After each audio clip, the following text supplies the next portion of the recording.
নমস্কার বন্ধুরা, সকলকে জানাই রিয়া স্টোরি আরো একটা ব্লগে স্বাগত। তো আবার একটা নতুন ব্লগ নিয়ে চলে আসছি। তো আগের ভিডিওতে তো তোমাদের দেখিয়েছিলাম যে বাড়ি থেকে পুজোতে কি কি কেনাকাটা করেছি সেই সব কিছু। আর আজ তোমাদের সাথে শেয়ার করব বাপের বাড়ি থেকে, মানে আমার বাপের বাড়ি থেকে, মায়ের বাপের বাড়ি থেকে পুজোতে কি গিফট দিয়েছে সেইগুলোই। তো এই যে এই শাড়িটা দেখতে পাচ্ছ, এই শাড়িটা হচ্ছে স্বর্ণচুরি শাড়ি। তো এই শাড়িটা হচ্ছে যে মাকে দিয়েছে মামা বাড়ি থেকে। তো এই যে এই শাড়িটা,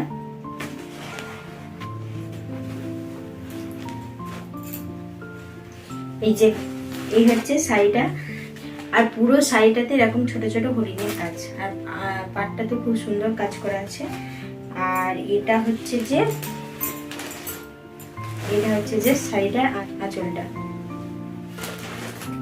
গোলাপির উপরে খুব সুন্দর কাজ। তো কেমন হয়েছে শাড়িটা জানিও। এই হচ্ছে শাড়িটা। তো এটা মাকে মামা বাড়ি থেকে দিয়েছে, আর এই শাড়িটা আমাকে আমাদের বাড়ি থেকে দিয়েছে। তো সেই দিনে তো নিতে গিয়েছিলাম, তোমাদের দেখালাম। তো তবু আরেকবার ভালো করে দেখাচ্ছি। এই যে আমার শাড়িটা হচ্ছে যে হলুদে, মানে পুরো শাড়িটায় হলুদের উপর এরকম কলকার কাজ, আর পাড়টা হচ্ছে যে লাল। তো লালের উপরে আবার নানা রকম কলকার ডিজাইন। তো এই হচ্ছে শাড়িটা, পুরো শাড়িটা এরকম কাজ। আর এটা হচ্ছে আঁচলটা। তো আঁচলটাও পুরোটা এরকম কাজ। তো শাড়িটা কেমন হয়েছে জানিও। আর রাইসুনের বাবাকে আমাদের বাড়ি থেকে এই প্যান্টটা দিয়েছে। তো নিজে পছন্দ করে নিয়েছে। তো কটনের প্যান্ট, এটা কালো রঙের। এই প্যান্টটাও নিয়েছে রাইসুনের জন্য। এই যে এই ফ্রকটা মামা বাড়ি থেকে দিয়েছে।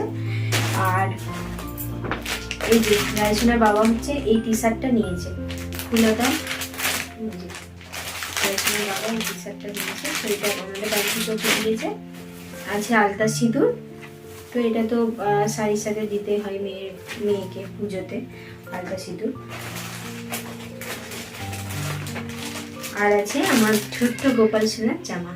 তো এটাও মানে গোপাল সোনাকে তার মামা বাড়ি থেকে পুজোতে উপহার দিয়েছে। তো গোপাল সোনার জন্য একটা জামা মা কিনে নিয়েছিল।